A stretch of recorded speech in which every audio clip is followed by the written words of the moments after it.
Let's begin with the foundations. Welcome to another lecture.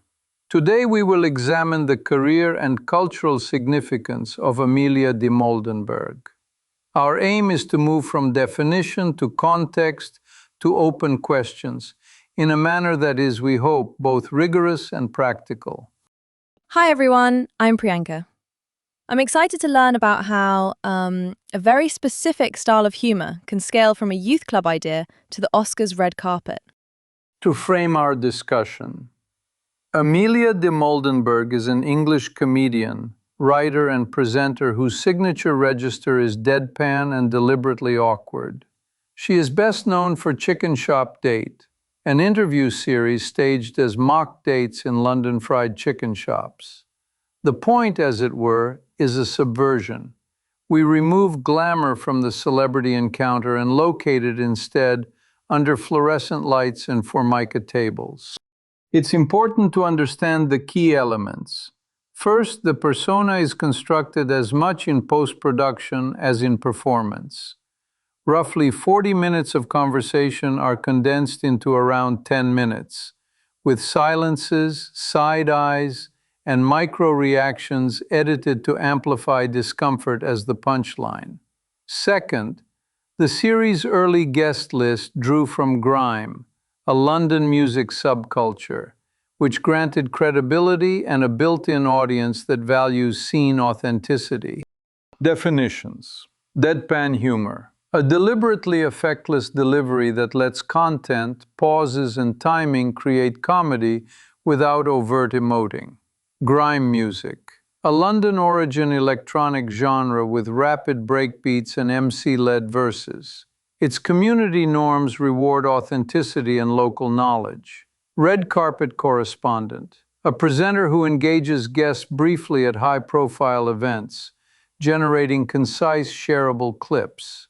We should situate Dimoldenberg as a digital media creator whose work extends to brand ambassadorships, including Olay from 2022, as well as ongoing partnerships with Bumble and Levi's. I'm curious about the choice of setting. Like, why a chicken shop specifically? Is it mostly the joke, or is it also about power dynamics in interviews? The venue is somewhere one would not traditionally go on a date. This lowers the stakes of performative glamour and levels status between host and guest. In simpler terms, the tiled walls do narrative work. The setting manufactures micro-awkwardness that the edit then crystallizes into comedic beats. Now, relevance. We observed that Dimoldenberg's practice shaped how internet-native interviews can infiltrate mainstream circuits. Starting with the MOBO Awards in 2017 and moving through the Brit Awards and Golden Globes contexts, she became a recurring presence at the Academy Awards in 2024, 2025, and 2026. Notably, in 2026, her title combined red carpet correspondent and social media ambassador. This illustrates institutional recognition that creator-led, short-form sensibilities can capture audience attention in spaces historically dominated by broadcast norms. It's worth noting, a New York Times assessment once framed Chicken Shop Date as less popular than American juggernauts like Hot Ones, Between Two Ferns, or Carpool Karaoke. Popularity, however, is a function of platform and time frame. In the UK grime ecosystem, the show's influence arguably exceeds raw cross-platform view counts, because it conferred legitimacy inside a specific cultural graph. Let's start with the history. Amelia Dimoldenberg was born in 1994, raised in Marylebone, London, in a Jewish family. Her father, Paul, served on Westminster City Council until his retirement in 2026. London is not incidental here. The city's high-low cultural mix underwrites the series' sensibility. Chicken Shop Date began as a written column at the Stowe Centre Youth Club on Harrow Road, then pivoted to video in March 2014 with Gets, an early grime guest that helped set tone and audience. So, yeah, moving on from origins to craft. 40 minutes down to 10 is a lot of compression, which makes me wonder how much the character is editing versus performance. The record indicates she has emphasized that the persona is heightened in post. Pacing, selective silences, and reaction shots sculpt the rhythm. The result is a brisk cadence ideal for social media. To elaborate, we have concrete examples of absurdism used to disarm guests. Asking Phoebe Bridgers whether performing in a skeleton onesie promotes an unhealthy body image. The question lampoons moral panics while presuming the guest is in on the joke. Moving forward through the timeline. She graduated from Central St. Martin's in 2017 with a BA in Fashion Communication, receiving an honorary fellowship in 2024. In early 2018, she presented Channel 4's Meet the Markles, which UK press described as entertaining and indeed an instant hit. Subsequent appearances included The Big Narsty Show and roving reporting on ITV2's Don't Hate the Playas in late 2018. In 2020, she joined Celebrity Come Dine With Me. In 2021, she led Channel 4's Web Shorts, Celebrity Rebrand. As we continue, 2023 placed her on Taskmaster's New Year's Treat and on the Barbie World premiere carpet. 2024 through 2026 yielded recurring Academy Awards roles, with the 2026 brief explicitly blending correspondent and social media ambassador. 2025 saw inclusion on Time's inaugural Time 100 Creators list, participation in the Great Stand Up to Cancer Bake Off, and reporting that most of her income derived from ventures beyond Chicken Shop Date. In 2018, she founded her production company, initially named Chicken Shop Date Limited, and later rebranded as Dims Inc. Limited, under which she also plans Dims Inc. Academy to spur new creators via exhibition and workshops. To illustrate diversification, in 2026, she directed the album trailer for Maisie Peters' Fluorescence, with nods to Angus, thongs, and perfect snogging. She cameoed as herself in The Devil Wears Prada 2, and later fronted Marks & Spencer's Love That Summer range. Brand ambassadorships also include Olay from 2022, with ongoing roles at Bumble and Levi's. The through line is a capacity to translate a web persona into multiple adjacent registers without discarding the core tone. Briefly, a personal aside.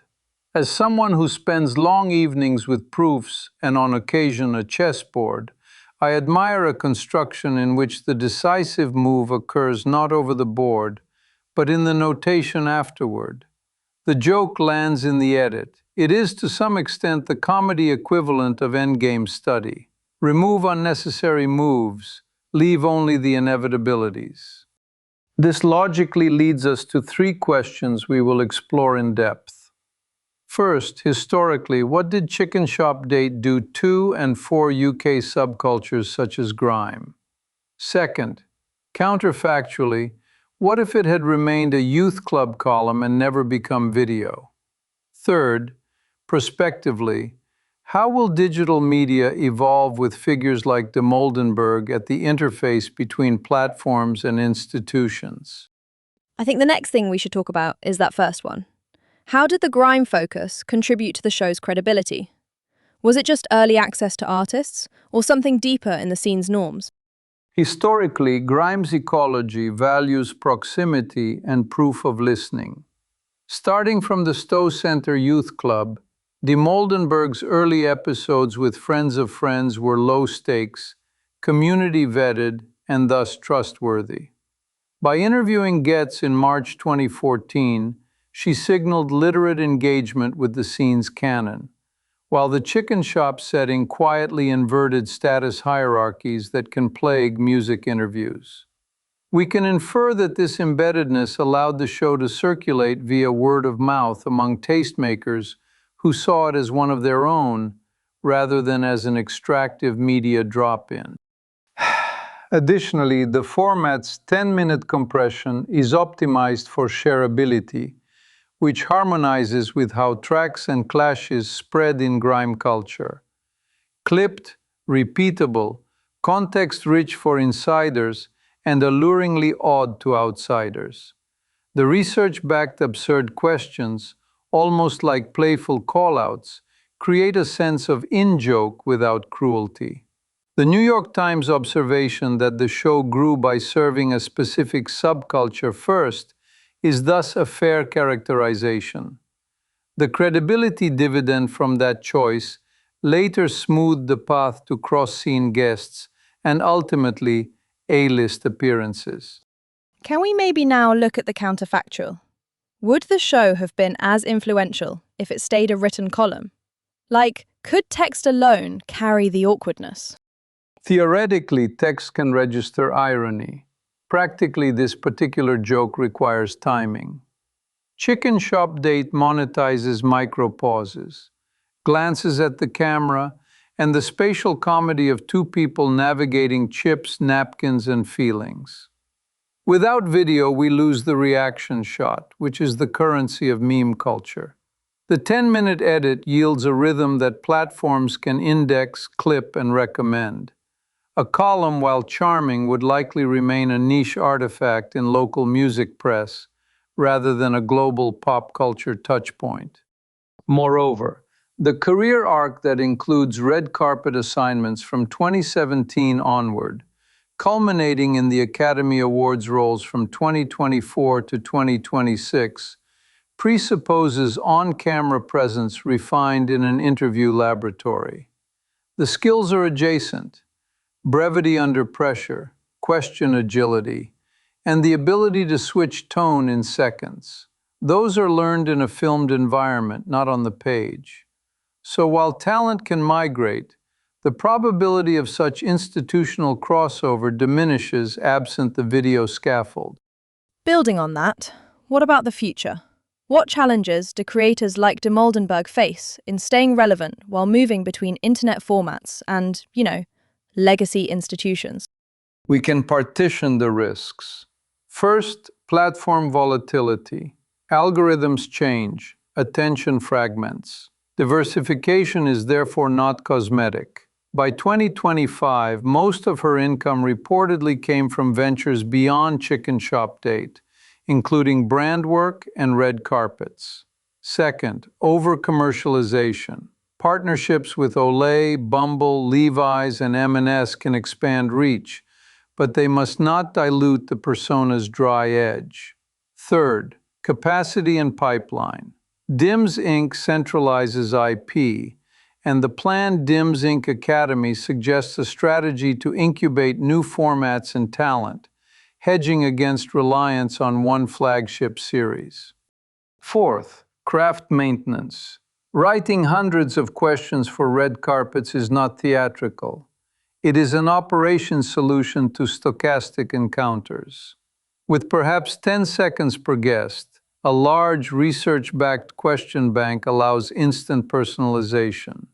In conclusion of this portion, the sustainable model here is to pair a distinct on-camera character with off-camera discipline in research, editing, and company building. Evidence for resilience includes the Oscars trilogy of roles from 2024 to 2026, and recognition by Time's 2025 Creators List.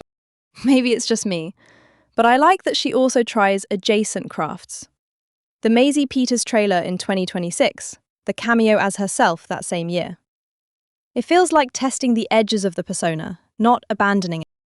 To summarize, Amelia Dimoldenberg is an English comedian and presenter whose deadpan, awkward register, honed in Chicken Shop Date's deliberately unromantic chicken shops, migrated to red carpets and brand work without losing tonal specificity. We have considered three questions. Historically, anchoring in grime conferred credibility and organic growth. Counterfactually, remaining a column would likely have limited reach because the core joke is visual and editorial. Prospectively, durability depends on diversification, preparation discipline, and controlled expansion of the persona via a studio framework, such as DIMS Inc. For further study, compare adjacent formats such as Hot Ones, Between Two Ferns, and Carpool Karaoke. Observe how each manipulates environment and host persona to extract novel responses, and how those choices travel across platforms and institutions. That was helpful to think through, actually. Thank you, Professor. And thanks to everyone listening. This then completes our present analysis. Until next time.